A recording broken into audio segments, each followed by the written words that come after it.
फुले जोहार जोहार। भारत माता की जय। भारत माता की जय।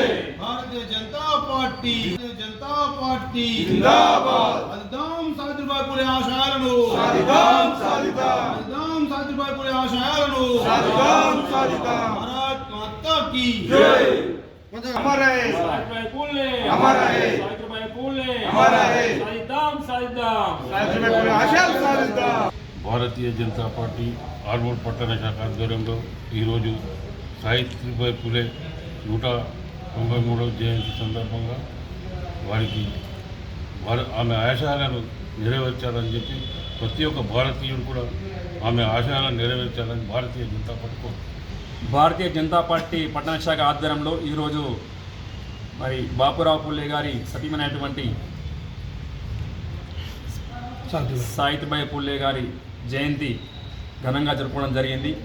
మరి వీరు 1831లో జన్మించినారు జనవరి 3వ తేదీ నాడు. కాబట్టి ఈరోజు రాష్ట్ర ప్రభుత్వం మహిళా దినోత్సవంగా ప్రకటించింది. రాష్ట్ర ప్రభుత్వం ధన్యవాదాలు తెలియజేస్తున్నాం ఈ సందర్భంగా. మరి అదేవిధంగా సావిత్రిబాయి పుల్లే గారు ఆ రోజుల్లో స్త్రీ ముందుండాలంటే, స్త్రీ సమాజంలో తలెత్తి తిరగాలంటే, మరి స్త్రీ అత్యున్నత స్థితికి ఎదగాలంటే విద్యే ముఖ్య కారణం అని చెప్పి భావించి ప్రతి గ్రామాన తిరుగుతూ అప్పటి రోజుల్లో స్త్రీలను ఏకీభ్రాంతం చేసుకుంటూ అందరి కలిసికట్టుగా మరి విద్యను అందించే మహా సరస్వతి మాతగా అవతరించింది ఆ రోజుల్లో సావిత్రిబాయి పుల్లే గారు. మరి భారతదేశంలో మొట్టమొదటి భారత మహిళా ఉపాధ్యాయులైనటువంటి సావిత్రిబాయి పుల్లే గారికి వారి ఆశయాలను ఈరోజు ఈ నేటి సమాజం మహిళలు ఇంత పెద్ద స్థాయిలో ప్రభుత్వ ఉద్యోగులే కావచ్చు, మరి ప్రత్యక్షంగా సాఫ్ట్వేర్ రంగంలో కావచ్చు ఈరోజు రాణిస్తున్నారంటే వారి ఆశయాల ముఖ్య ఉద్దేశం అని ఈ సందర్భంగా తెలియజేస్తున్నాం. భారతీయ జనతా పార్టీ ఆర్మూర్ పట్టణ శాఖ ఆధ్వర్యంలో ఎమ్మెల్యే క్యాంప్ కానునందు ఈ యొక్క దేశానికి ఆదర్శప్రాయులైనటువంటి సావిత్రిబాయి పూలే యొక్క 193వ జయంతిని ఈరోజు ఇక్కడ జరుపుకుంటున్నాం. ప్రధానంగా భారతీయ సంస్కృతిలో, హైందవ సంస్కృతిలో స్త్రీలకు ఉన్నటువంటి గౌరవం, భూమిని భూమాతగా, అడవిని అటవీమాతగా, అదేవిధంగా సరస్వతిని సరస్వతి మాతగా, చదువుల తల్లిని సరస్వతి మాతగా, ధనాన్ని లక్ష్మీమాతగా, శక్తిని శక్తిమాతగా కొలిచేటటువంటి ఈ యొక్క భారతీయ సంస్కృతి సాంప్రదాయాలలో అదే త్రేతాయుగం ద్వాపరయుగంలో సైతం అప్పుడున్నటువంటి సీతా మహాతల్లి ఆ రోజు జరిపినటువంటి పోరాటం వల్ల రావణాసుడు, అదే మహాభారతంలో చూసుకుంటే ద్రౌపది కారణంగా ఇటు కౌరవులు రాక్షస సంస్కృతిని విడనాడవలసిన ఆజ్ఞత్యం ఏర్పడ్డది. అలాంటి సంస్కృతి నుండి వచ్చినటువంటి భారతీయ సంస్కృతిలో ఇక్కడ ఉన్నటువంటి కొందరు కావాలని చరిత్రను మార్చి ఏదో హిందువులలో అసలు భారతీయ సంస్కృతిలో మహిళలకు ఎటువంటి స్థానం లేదు, వాళ్ళకు చదువుకు దూరం అనడం అనేటువంటిది వాస్తవం కాదు. ఎందుకంటే సావిత్రిబాయి పూలే పుట్టినప్పుడు ఈ యొక్క దేశంలో ఆంగ్లేయులు పరిపాలిస్తున్నారు.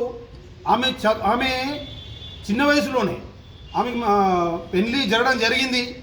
ఆమె 12వ సంవత్సరానికి వచ్చిన తర్వాత వారి యొక్క భర్తతో కలిసి ఈ యొక్క దేశంలో స్త్రీ విద్య అవసరమైనటువంటి చెప్పడం ఏదో జరిగిందో, అంతకన్నా ముందు ఈ దేశంలో ఆంగ్లేయులు తురస్కులు పరిపాలిస్తున్న సమయంలో ఎవరైతే చదవడానికి కోసం మహిళలు పిల్లలు విద్య కోసము గురుకులాలకు పోతుండేనో అక్కడ ముస్లిం మతోన్మాదులు ఇక్కడ బ్రిటిష్ వాళ్ళు వాళ్ళను ఎత్తుకపోయి వాళ్ళకు అత్యాచారాలు చేస్తుండే. కాబట్టి అప్పటి వాళ్ళు మహిళలు పిల్లలు చదవడానికి కొద్దిగా దూరం వెళ్ళవద్దు, ఇంట్లోనే ఉండాలని చెప్పి నిర్బంధం చేయడం కారణంగా వాళ్ళు వెళ్ళలేదు తప్ప ఈ హైందవ ధర్మంలో ఎక్కడ కూడా స్త్రీని అగౌరవపరిచిన సంఘటనలు లేవు.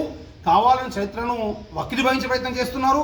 దాంట్లో భాగంగానే సావిత్రిబాయి పూలే గారు ముందుకు వచ్చి లేదు మనం ఖచ్చితంగా చదవాలి, ముందుకు రావాలి, భయపడకూడదని చెప్పి ఆమె ధైర్యం ఇచ్చి ముందుకు రావడాన్ని కారణంగానే ఈరోజు ఈ యొక్క దేశంలో విద్యా విధానం ప్రతి ఒక్క మహిళలు చదవడం ముందుకు రావడం జరుగుతూ ఉంది.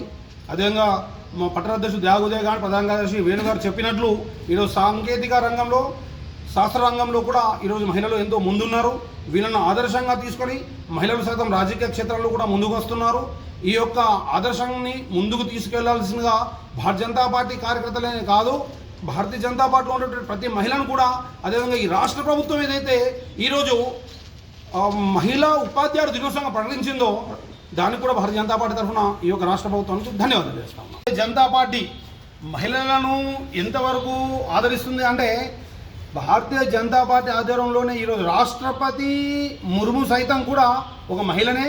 అంతేకాదు మొట్టమొదటిసారి స్వతంత్రం వచ్చిన భారతదేశంలో 33% మహిళలకు రిజర్వేషన్ ఇచ్చిన ఘనత భారతీయ జనతా పార్టీది. కాబట్టి భారతీయ జనతా పార్టీ మహిళలకు ఏదైతే ఆదరిస్తున్నదో దాన్ని మహిళలు కూడా ఆలోచిస్తున్నారు. కాబట్టి రాబోయేటటువంటి ఈ మున్సిపాలిటీ ఎలక్షన్లో కూడా మహిళల ఓటింగ్ శాతం భారతీయ జనతా పార్టీ ఎక్కువ ఉండాలని చెప్పి ఈ సందర్భంగా కోరుతాం.